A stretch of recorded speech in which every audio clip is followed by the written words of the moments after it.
seorang koruptor sebagai pertanggungjawaban moral. Saya mau minta klarifikasi, ini tanggung jawab siapa? Bapak malu nggak sih? Tidakkah saya dengar permintaan maaf yang benar seolah-olah menjadi korban?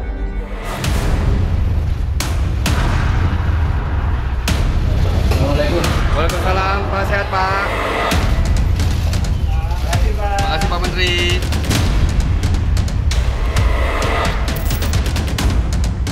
Drama menghilangnya Menteri Pertanian Syahrul Yassin Limpo akhirnya usai dengan kembalinya sang menteri ke Indonesia hari Rabu 4 Oktober.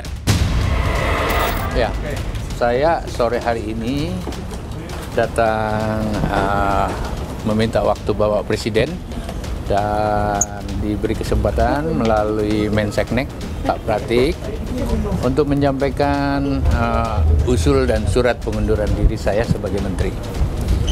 Alasan saya mengundurkan diri adalah ada proses hukum yang saya hadapi dan saya harus siap menghadapi secara serius. Saya orang Bugis Makassar dan rasanya harga diri jauh lebih tinggi daripada pangkat maupun jabatan. Dan saya berharap nasihat-nasihat orang tua saya, nasihat budaya saya dari sana, kalau berani berbuat harus berani tanggung jawab. Dan saya siap bertanggung jawab. Sebelumnya, tidak ada penjelasan dari KPK perihal status hukum Menteri Syahrul. Mantan Gubernur Sulawesi Selatan ini baru diketahui sudah resmi tersangka sejak 26 September 2023 usai beredar surat KPK ke Presiden Jokowi dan bocoran dari Menko Polhukam Mahfud MD.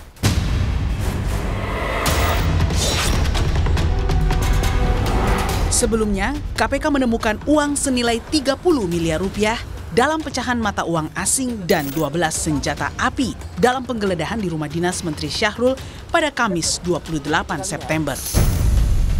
Penggeledahan ini merupakan pengembangan kasus dugaan pemerasan jabatan, gratifikasi, hingga pencucian uang di lingkungan Kementerian Pertanian. Selain temuan barang bukti, KPK menyebut ada pihak yang berusaha menghancurkan sejumlah dokumen. Imbasnya, mantan juru bicara dan penyidik KPK, Febri Diansyah dan rekannya Rasa Mala Aritonang dipanggil KPK. Jadi yang dikonfirmasi adalah draft pendapat hukum. Nyataan jubir KPK tentang penggeledahan di Kementan tentang adanya orang-orang yang mencoba menghancurkan dokumen, itu perlu kami tegaskan tidak ada kaitannya dengan hal tersebut. Desas-desus Menteri Pertanian terjerat korupsi semakin menguat sejak Syahrul Yassin Limpo diperiksa KPK pada 19 Juni lalu. KPK juga telah meminta keterangan 49 pejabat dan ASN di Kementerian Pertanian. Hari ini saya memenuhi panggilan itu secara baik. Dan alhamdulillah panggilan ini sudah jalan. Dan saya sudah diperiksa secara profesional, saya terima kasih. Dan saya tetap akan kompromi, akan kooperatif, kapanpun dibutuhkan saya siap. Saya tidak pernah menyebutkan angka 500 juta kepada kamu.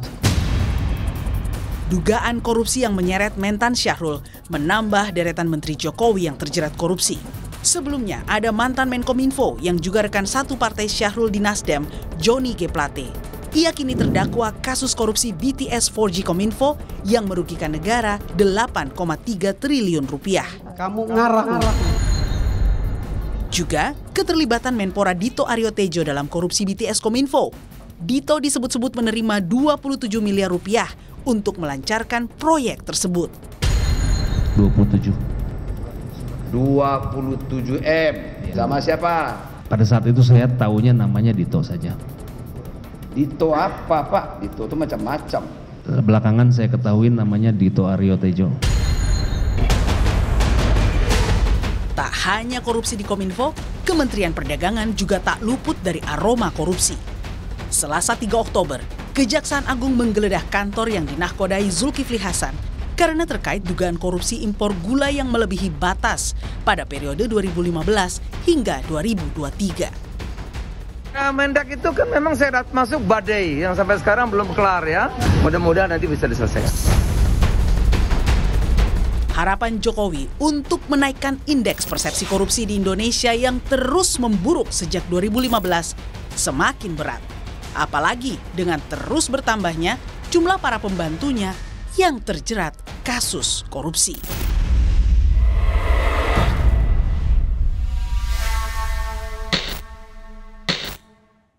Saya sudah bersama advokat senior Profesor Todung Mulya Lubis. Bang Mulya, terima kasih sudah di Rosi. Selamat malam Bang Mulya. Terima kasih Rosi, sudah mengundang saya. Bang Mulya, akhirnya Menteri Pertanian yang sudah mengundurkan diri malam hari ini saat kita bicara, 5 Oktober, sempat menghilang tapi kemudian sudah kembali ke tanah air.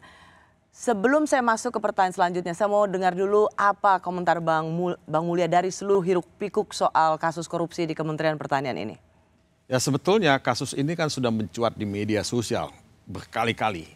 Jadi status tersangkanya Syahrul Yassin Limpo itu sudah diketahui oleh publik. Walaupun KPK selalu mengatakan belum menyatakan dia sebagai tersangka. Tapi kan publik tidak sebodoh itu.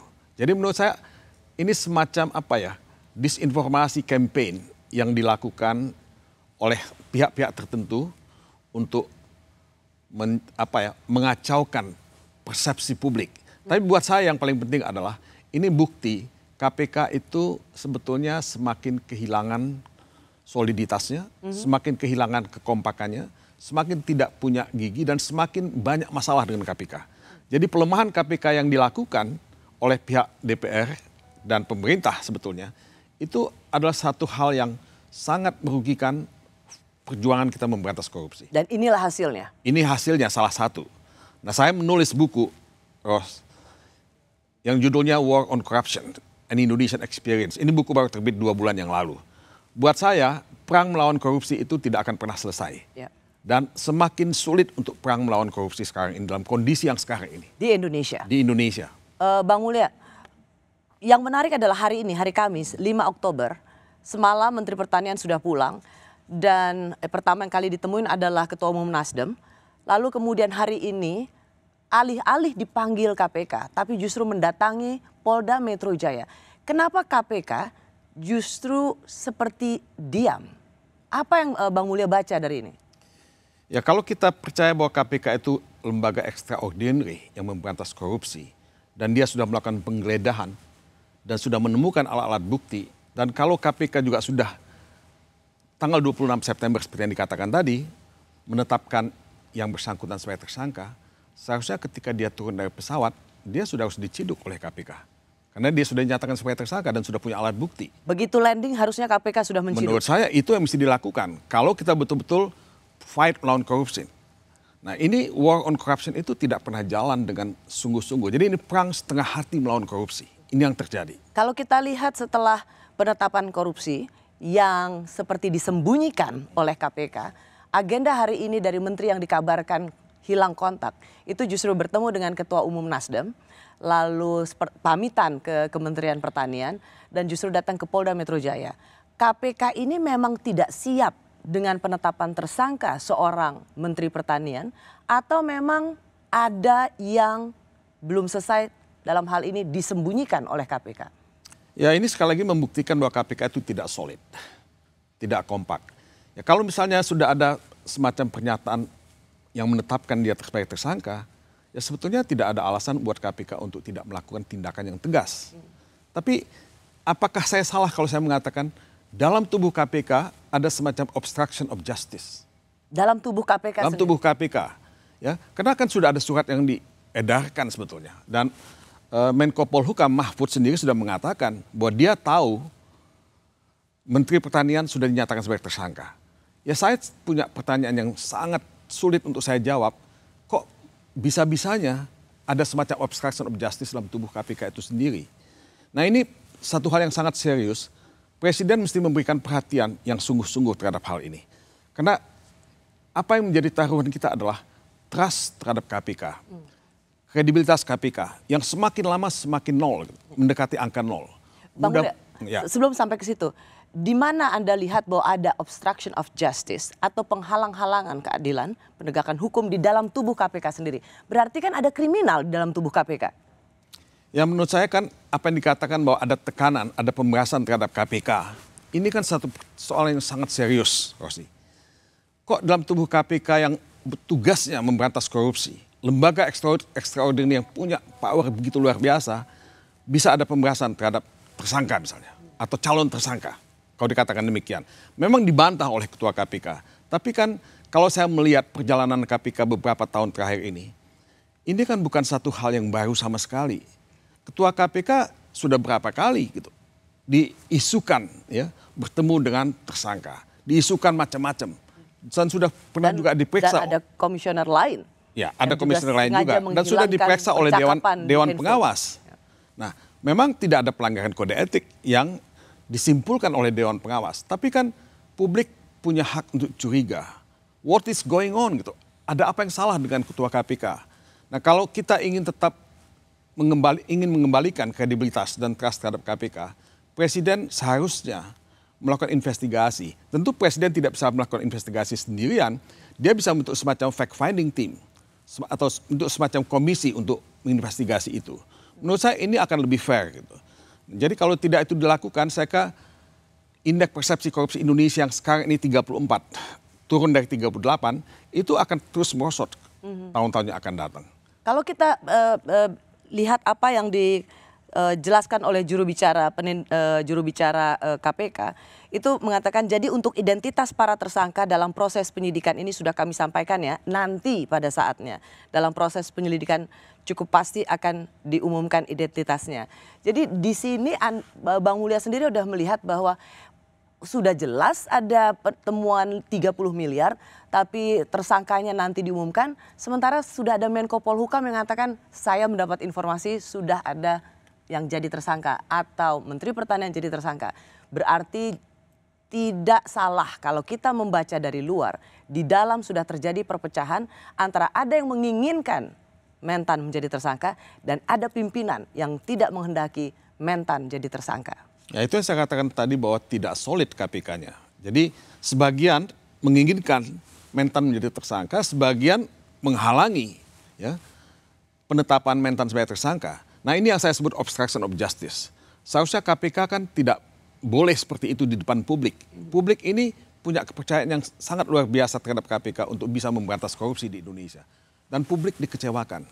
KPK itu betul-betul dalam posisi yang sangat lemah ya, dibandingkan dengan KPK sebelum-sebelumnya. Saya tidak pernah melihat KPK selemah ini. Padahal kita sudah punya Dewan Pengawas. Dewan Pengawas ini sebetulnya punya mandat, punya kewenangan, punya kekuasaan untuk bisa melakukan koreksi terhadap kelemahan-kelemahan dan kesalahan-kesalahan yang dilakukan oleh KPK. Tapi itu tidak dilakukan. Jadi saya tidak pernah bisa paham untuk apa kita punya Dewan Pengawas. Ya. Kalau itu bubarkan aja Dewan Pengawas KPK.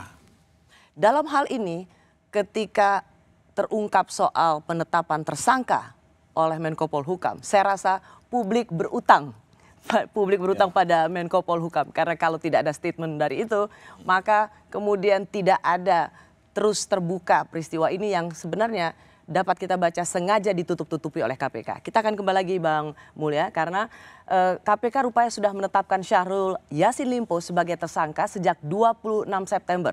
Tapi tidak kunjung diumumkan ke publik. Mengapa informasi ini seperti sedang disembunyikan oleh KPK? Ada apa di dalam internal KPK? Bahwa dia sudah tersangka, ya saya sudah dapat informasi. Malah sejak kalau expose-nya itu kan udah lama ditawan tersangkanya, tapi resminya ketersangkaannya itu ya sudah dikeluarkan lah. Kapan Pak tersangka? Oh, nanti tanya ke sana aja. Saya masih bersama praktisi hukum senior yang pernah masuk ke dalam daftar 100 pengacara terbaik di dunia versi majalah The International Who's Who of Business Lawyers tahun 2007, Profesor Todung Mulya Lubis.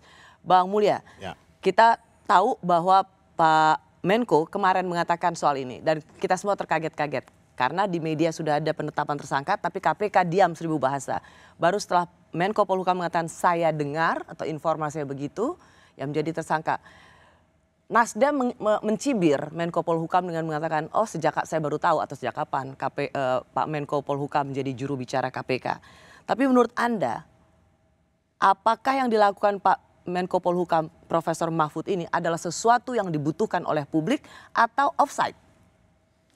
Publik itu punya hak untuk tahu mengenai apa yang dilakukan oleh KPK dalam memberantas korupsi. Dan sebetulnya apa yang dikatakan oleh Menko Polhukam, Mahfud MD, itu juga sudah beredar di media sosial.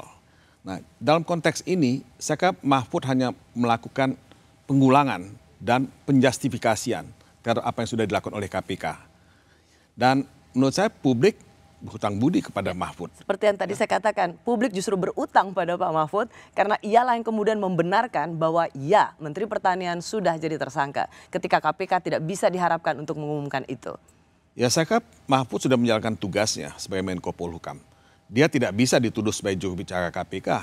Ya, menurut saya tidak fair untuk melakukan itu karena menjaga keamanan politik dan hukum itu bagian dari mandat Menko Polhukam sebetulnya. Menurut saya kalau dia punya informasi dan dia tahu bahwa sudah ada penetapan tersangka, tidak ada salah Mahfud MD mengatakan seperti itu. Dia justru punya kewajiban untuk menyatakan itu. Bang Mulya, yang menarik adalah kita tahu watak Pak Mahfud. Ia seorang yang sangat belak-belakan dan ia ngegas kalau dia tahu ada sesuatu yang salah terutama di bidang penegakan hukum. Apakah Anda bisa membaca bahwa kenapa Pak Mahfud ini sengaja membocorkan atau sengaja membuka soal penetapan tersangka ini karena memang melihat ada sesuatu yang lagi ditahan-tahan oleh KPK. Ada sesuatu, sekali lagi saya harus katakan terminologi, ada yang lagi disembunyikan oleh KPK. Ya, saya kenal Mahfud cukup lama dan saya tahu memang dia orang yang sangat konsekuen. Ya. Kadang-kadang dia terlalu cepat untuk menyatakan sesuatu, tapi menurut saya dalam banyak hal dia punya insting yang sangat bagus ya untuk meluruskan keadaan, untuk fight melawan korupsi, untuk menegakkan konstitusi dan sebagainya. Nah, kenapa dia melakukan itu sekarang dengan sangat terbuka kepada publik? Ya, kalau ada yang mengatakan bahwa dia mencium ada upaya untuk menutup-nutupi, saya kira sih tidak ada yang salah dengan kecurigaan semacam itu. Karena tadi dinyatakan penetapan tersangka itu sudah dilakukan tanggal 26 September. Tapi setelah itu kan tidak ada apa-apa.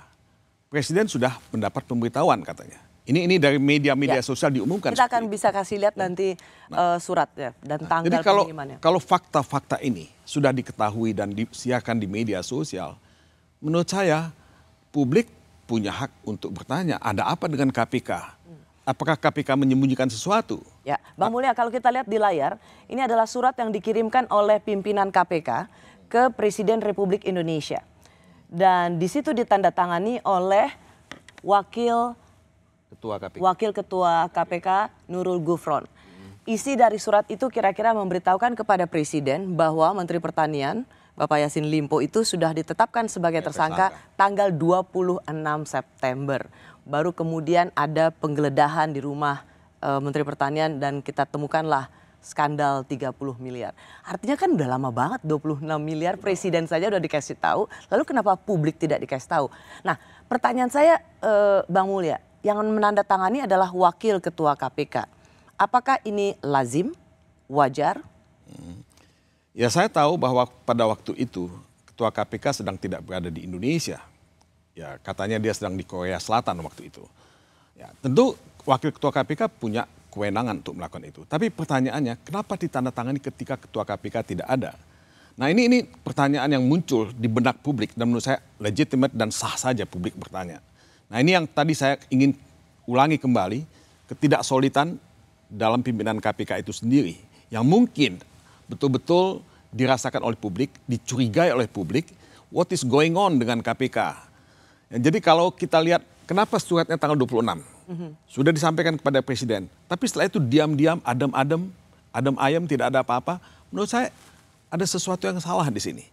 Nah, kemudian kita juga tidak tahu apakah KPK sudah menyatakan dia sebagai tersangka kepada publik, diumumkan, kan tidak. Ya. Jadi KPK malah saya lihat dalam statement yang disampaikan oleh juru bicaranya di depan publik, ya belum ada pernyataan seperti itu yang menyatakan dia sudah jadi tersangka. Jadi menurut saya ada sesuatu yang salah. Apakah ada yang ingin menghalangi dalam tubuh KPK? Nah, menurut saya tidak bisa dihalangi lagi. Ini sudah terbuka pada publik. Menko Polhukam sudah mengatakan seperti itu. Presiden sudah mendapatkan suratnya. Menurut saya KPK harus dikembalikan kepada fungsinya semula. Bahwa dia betul-betul ujung tombak pemberantasan korupsi di Indonesia. Ya. Karena apa yang menjadi temuan KPK dalam penggeledahan, Bang Mulya mungkin bisa menambahkan karena Bang Mulya termasuk orang yang selalu ikut dalam panitia seleksi pimpinan KPK. Kalau kita lihat soal penggeledahan di rumah Menteri Pertanian, itu angka terbesar sepanjang sejarah penggeledahan, betul? 30 miliar, termasuk ditemukannya 12 senjata api. Jadi ini seharusnya kasus yang nggak main-main. Begitu ada penggeledahan, apakah memang KPK bisa dong ya langsung menetapkan, meskipun apakah KPK terlalu takut kalau orangnya tidak ada di tanah air sehingga takut terburu-buru menetapkan sebagai tersangka? Apakah dengan penggeledahan itu sudah bisa langsung KPK umumkan sebagai tersangka? Ada angka 30 miliar cash di rumah Menteri Pertanian. Ya, persyaratan dalam hukum itu kan kalau KPK sudah punya alat bukti yang cukup kuat, ya, 2 alat bukti minimal. Dia sudah punya alasan hukum dan dasar hukum untuk menyatakan seseorang sebagai tersangka. Oh, buktinya 26 September sudah dilaporkan pada Presiden. 26 September sudah bukan penetapan sebagai tersangka. Ya, dilaporkan ke Presiden. Dilaporkan pada Presiden tanggal 29 kalau saya tidak salah. Ya. Nah, itu kan sudah, ini kita udah bulan Oktober deh kalau sih. Nah, menurut saya sudah diketahui oleh publik ya, dan sudah punya dasar hukum yang sangat kuat KPK untuk ya menetapkan dia sebagai tersangka. Dan tadi saya sudah mengatakan bahwa loh, kalau sudah seperti itu, ketika dia turun dari pesawat, dia sudah bisa ditangkap oleh KPK. Kenapa KPK tidak melakukan itu? Ya. Nah ini saya juga tidak mengerti kenapa KPK begitu lamban dan begitu ya seperti gamang dalam menghadapi kasus semacam ini. Orang kemudian berspekulasi, karena sekarang KPK sudah menjadi ASN, apakah pengumuman itu harus menunggu lampu hijau dari istana? Saya kira sih, setahu saya tidak perlu menunggu lampu hijau dari istana, tapi kan sudah etikanya sudah disampaikan kepada Presiden. Sebuah surat yang menyatakan bahwa Mentan dinyatakan sebagai tersangka. Kalau itu sudah dilakukan, KPK tidak perlu menunggu lampu hijau dari Presiden dong. Yang memang kalau kita mau kembali ke soal Menteri Pertanian yang hari ini Kamis 5 Oktober sudah memberikan konferensi pers, sudah menghadap Mensesnek untuk mengundurkan diri. 30 miliar tunai dengan 12 senjata api. Ini sebuah skandal yang luar biasa besar. Tetapi kemudian yang juga disayangkan ada kasus lain, yaitu dugaan pemerasan yang dilakukan oleh pimpinan KPK. Saya ingin coba Bang Mulya menjelaskan dulu. Kalau KPK menemukan 30 miliar cash, dan ini adalah sejarah terbesar dalam penggeledahan KPK, itu biasanya muaranya dari apa? Karena KPK mengatakan 1, jual beli jabatan, gratifikasi, dan TPPU. Pengalaman pemberantasan korupsi itu biasanya apa muaranya? Ya sebetulnya kalau kita lihat statistik KPK, ya, gratifikasi itu bukan yang nomor 1. Ya. Yang paling banyak itu bribery, penyuapan, dan pengadaan. Gratifikasi di bawah itu. Tapi kalau kita bicara mengenai ya ini jabatan yang diperjualbelikan dan ada angka 30 miliar. Kalau itu yang dimaksudkan, ini gratifikasi yang paling dahsyat yang saya tahu. Kalau itu betul ya untuk gratifikasi, untuk jual beli jabatan. Nah jadi menurut saya ini sudah lebih dari cukup buat KPK untuk mengambil tindakan yang tegas terhadap yang bersangkutan ya ketika dia turun dari pesawat terbang ya. Karena itu ya sangat sangat dahsyat ya, sangat masif dan publik itu tentu ya tidak akan percaya ya. Kok bisa ada 30 miliar ditemukan di sebuah dalam penggeledahan KPK. Nah, yang saya tidak tahu kenapa KPK begitu enggan, begitu takut, begitu ambivalen dalam hal ini. Ya. Sehingga dugaan adanya pemerasan oleh pimpinan KPK menjadi suara-suara keras juga, mengingat respons yang diberikan oleh KPK terhadap 30 miliar ini kok adem ayem, tidak meresponsnya sebagai sebuah perkara yang extraordinary. Kita akan bahas ini Bang Mulya karena Menko Polhukam sekali lagi Profesor Mahfud MD sampai harus membocorkan soal status tersangka Yassin Limpo yang tak kunjung diumumkan KPK. Apakah ini ada kaitannya dengan informasi soal dugaan pemerasan oleh pimpinan KPK? Salah satu yang saya selesaikan hari ini adalah mendatangi atau diminta oleh Kapolda Jaya untuk menyampaikan keterangan-keterangan yang terkait dengan hal-hal yang dilaporkan oleh masyarakat berkait dengan adanya hal-hal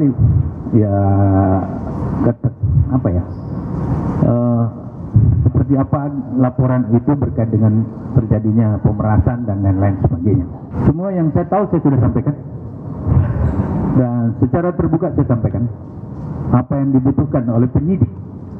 Dia dihadapi oleh banyak banget tadi dan prosesnya berlangsung cukup panjang, hampir 3 jam gitu. Saya capek banget, sebentar saya baru pulang.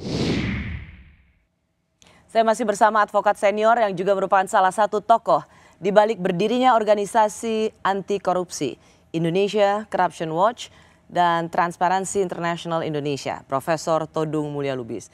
Bang Mulya, jadi sepulangnya Pak Yassin Limpo ini, ia memilih untuk memenuhi panggilan ke Polda Metro Jaya karena memang dari keterangannya nggak dipanggil sama sekali oleh KPK. Dan kalau kita lihat pemanggilan itu, kalau ada surat yang juga kami terima, kita lihat itu surat yang memanggil saksi. Saksi ini adalah ajudan dari Menteri Pertanian, Saudara Panji Haryanto. Dan kemudian lalu ada driver atau supir dari Menteri Pertanian atau waktu itu sebagai Menteri Pertanian. Apa kasusnya? Sebagai saksi atas dugaan pemerasan oleh pimpinan KPK. Itu di bulan Agustus. Berarti kalau ada laporan soal pemerasan yang dilakukan oleh pimpinan KPK dan Polda Metro Jaya melakukan pemanggilan pada saksi, yaitu ajudan dan driver atau supir dari Menteri Pertanian, artinya kasus itu memang sedang diselidiki oleh polisi.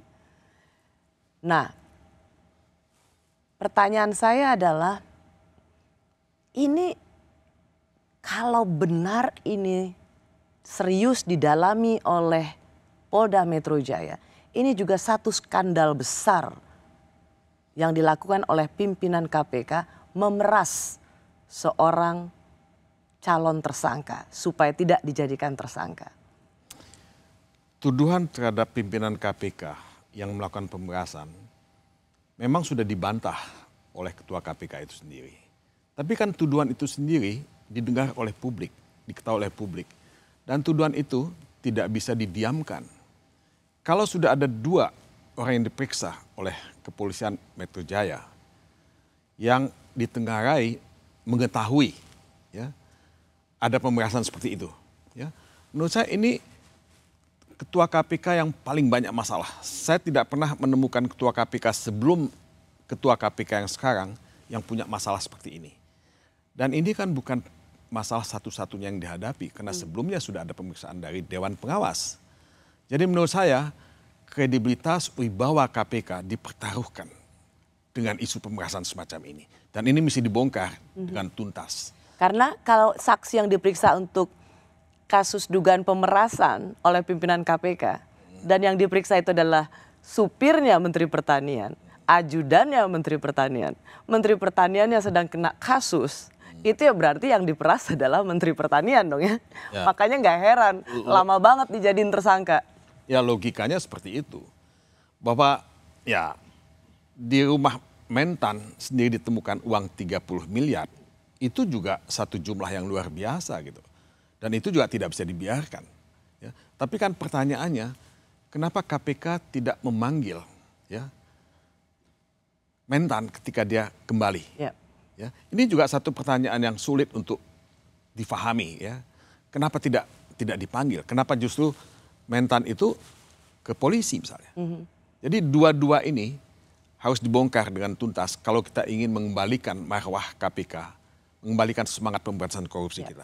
Jadi dalam banyak percakapan Bang Mulya, ketika Menteri Pertanian yang rumahnya digeledah dan ketemu duit 30 miliar lebih memilih ke Polda Metro Jaya untuk memberikan keterangan soal pemerasan yang dilakukan oleh pimpinan KPK, sementara KPK-nya nggak ngapa-ngapain, lalu kemudian muncul kalimat Yassin Limpo sedang menantang KPK. Oke, saya jadi tersangka, tapi saya juga akan bongkar bahwa di antara kalian ada yang memeras saya. Yassin Limpo sedang melawan KPK.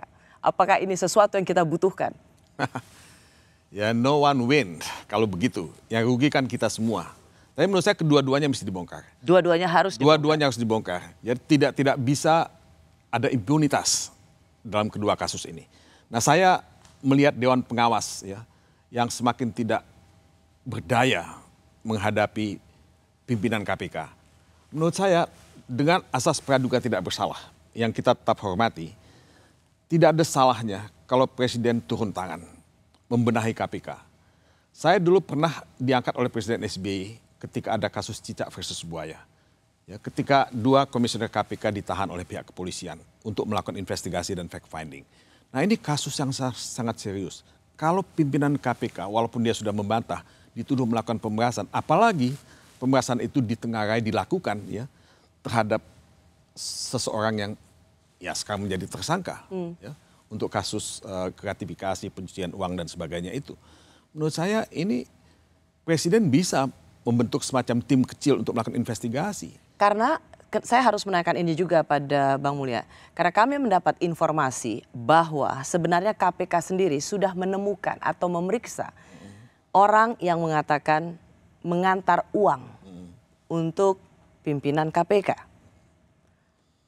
Nah, tetapi bagaimana mungkin di antara para penyidik KPK atau pimpinan KPK menyelidiki diri sendiri? Gimana mau menuntaskan kasus pemerasan pada pimpinan KPK? Ya justru itu Rosi ya. Apakah pertanyaan jadi gini, apakah perlu adanya tim gabungan untuk melanjuti pemeriksaan atau dugaan pemerasan yang dilakukan oleh KPK? Karena dianggap nggak mungkin penyidik KPK menyelidiki pimpinannya sendiri. Penyidik KPK nggak mungkin menginterogasi pimpinannya sendiri. Ya, KPK tidak mungkin melakukan itu terhadap pimpinannya. Dan kalau dikatakan bahwa tim gabungan diperlukan, itu juga tim gabungan antara siapa? Antara KPK dengan pihak kepolisian. Apakah mereka juga mampu melakukan itu? Kalau saya lebih cenderung, ya dibentuk aja satu tim yang lebih independen. Tim independen yang diangkat oleh Presiden dengan mandat yang jelas. Tapi kan ini pro justisia Bang Mulya. Kalau pro justisia kan nggak bisa. Ya memang itu bukan pro justisia, tapi kan hasilnya. Ini kan kita bicara mengenai transparansi dan akuntabilitas publik. Ya, bahwa nanti diberikan kepada pihak kepolisian ya, untuk ditindaklanjuti, pihak kepolisian bisa melakukan follow up untuk itu. Apakah ini juga karena kita melihat respons dari Polda Metro Jaya yang juga diam seribu bahasa tentang kasus dugaan pemerasan oleh pimpinan KPK. Sampai hari ini kita tidak mendengar apapun penjelasan dari Polda Metro Jaya soal itu. Ya ini teka-teki yang ya Polda Metro Jaya mesti jawab sekarang ini ya. Tapi menurut saya ini mencurigakan, melukai rasa keadilan publik. Ya. Kenapa Polda Metro Jaya tidak melakukan sesuatu? Kenapa pihak KPK juga tidak melakukan sesuatu? Ada 2 hal yang ya sama-sama besar, sama-sama extraordinary yang tidak bisa dilepaskan begitu saja. Tidak boleh ada impunitas dalam 2 kasus ini. Ya. Nah saya ingin sebetulnya kembali appeal kepada Presiden. Kalau Presiden ingin betul-betul meninggalkan legacy buat Indonesia dalam memberantas korupsi, kembalikanlah KPK dan fungsikan KPK seperti dulu sebagai ujung tombak pemberantasan korupsi. Ya. Tapi kalau kepemimpinan KPK tidak solid dan ada ya indikasi ya tidak kompak malah obstruction of justice kalau saya boleh menggunakan istilah itu, menurut saya sih Presiden punya kewajiban untuk melakukan investigasi. Kalau perlu melakukan satu tindakan yang lebih tegas terhadap pimpinan KPK kalau hasil investigasi itu betul-betul membuktikan ada pemerasan. Ya. Karena kemudian menjadi pertanyaan publik. Ada skandal tentang uang tunai 30 miliar di rumah Menteri Pertanian. Tetapi kemudian ada dugaan pemerasan oleh pimpinan KPK. Sehingga itulah yang menjawab mengapa seperti tarik ulur penetapan tersangka. Mengapa yang menandatangani wakil ketua pimpinan KPK. masih punya legitimasi nggak KPK ini menangani kasus 30 miliar Menteri Pertanian? Ya, publik sudah lama kehilangan trust terhadap KPK sebetulnya. Ya. Trust itu semakin menipis dari hari ke hari. Dan menurut saya KPK tetap punya legalitas karena dia didirikan berdasarkan undang-undang. Jadi kalau ditanyakan apakah masih punya legalitas, masih. Tapi apakah dia punya trust dari publik, ya trustnya sudah semakin menipis. Ya. Siapa yang harus diselidiki dulu? Mencari siapa yang memeras tersangka Yassin Limpo yang dilakukan oleh pimpinan KPK atau 30M-nya dulu? Mana yang harus lebih didahulukan atau diprioritaskan?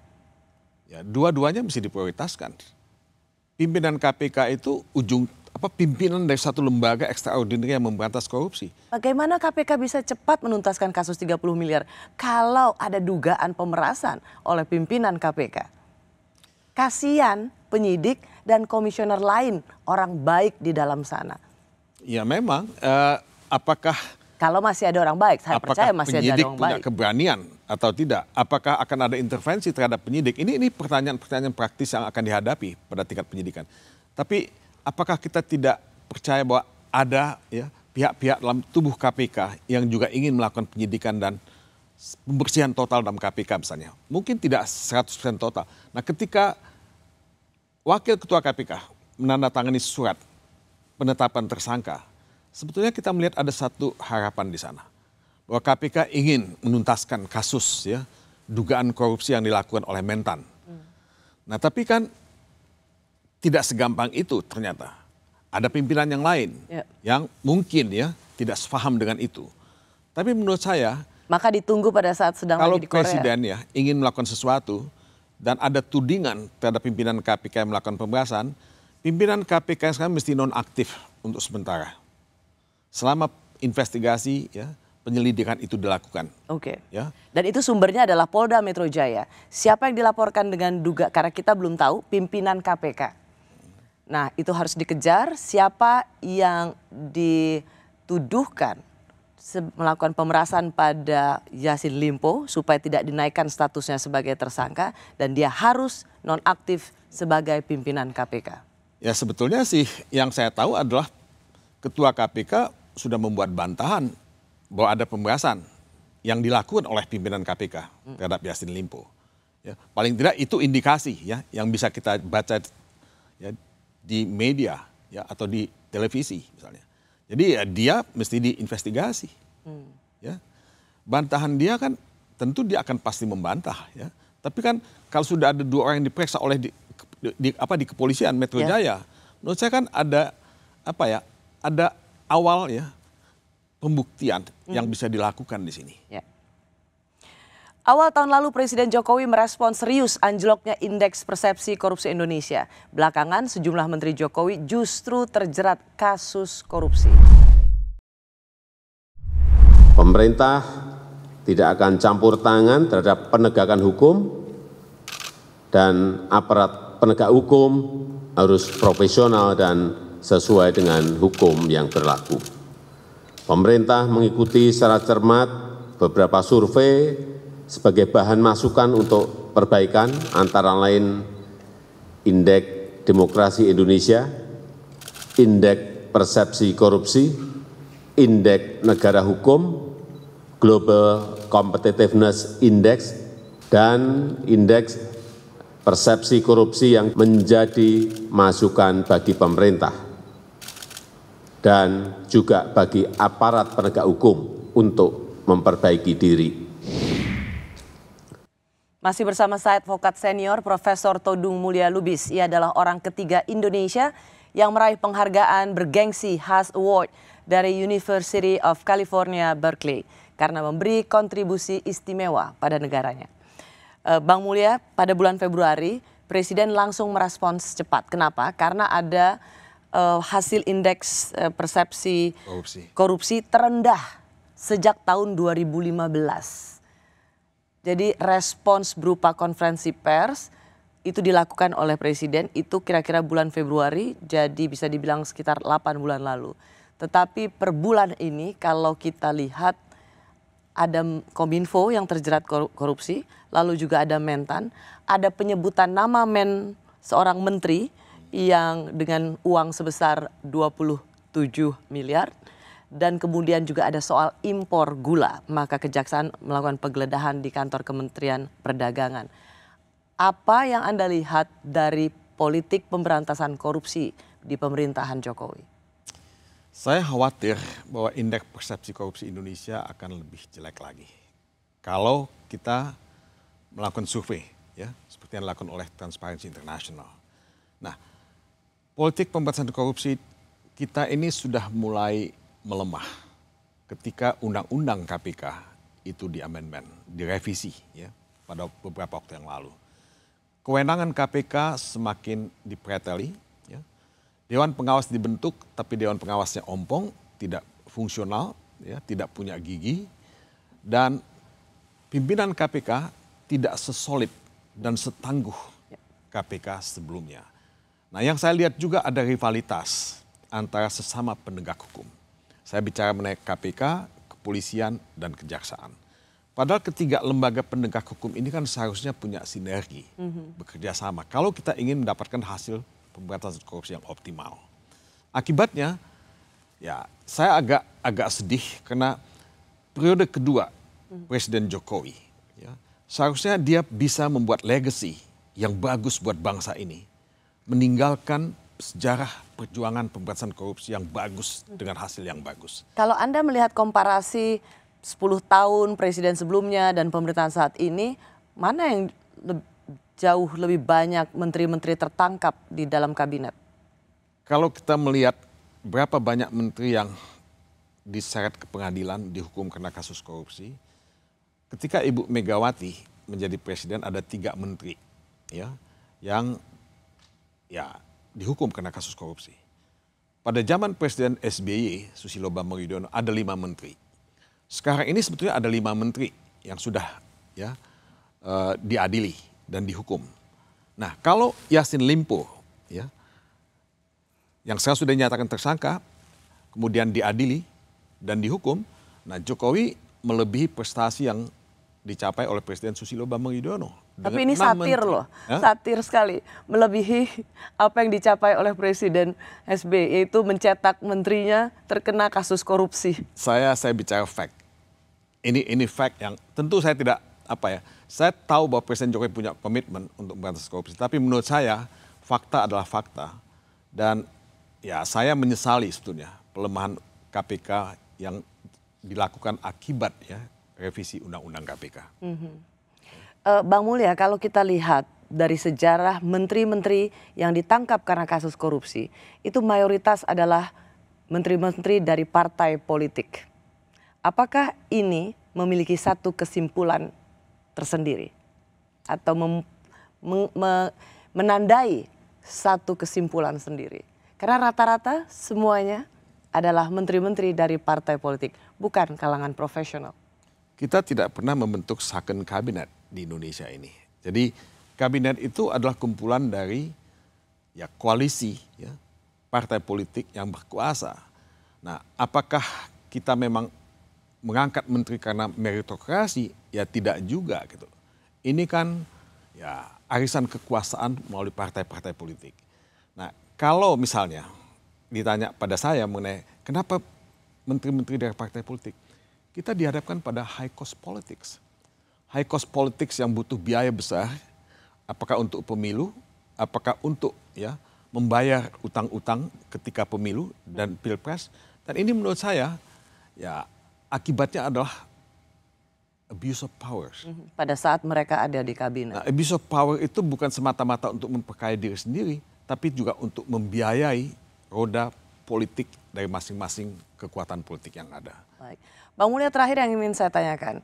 Kasus 30 miliar ini ditemukan di rumah menteri adalah sebuah kasus atau skandal besar yang luar biasa. Itu pasti dolarnya dolar Singapura. Dolar Amerika. Dolar Amerika. Dan kemudian tetapi sekali lagi saya katakan skandal ini juga mengiring bersamaan dengan skandal pemerasan yang dilakukan oleh pimpinan KPK. Kalau kita tidak mau kehilangan marwah KPK, supaya tetap berwibawa di hadapan publik terlepas dengan segala kelemahannya.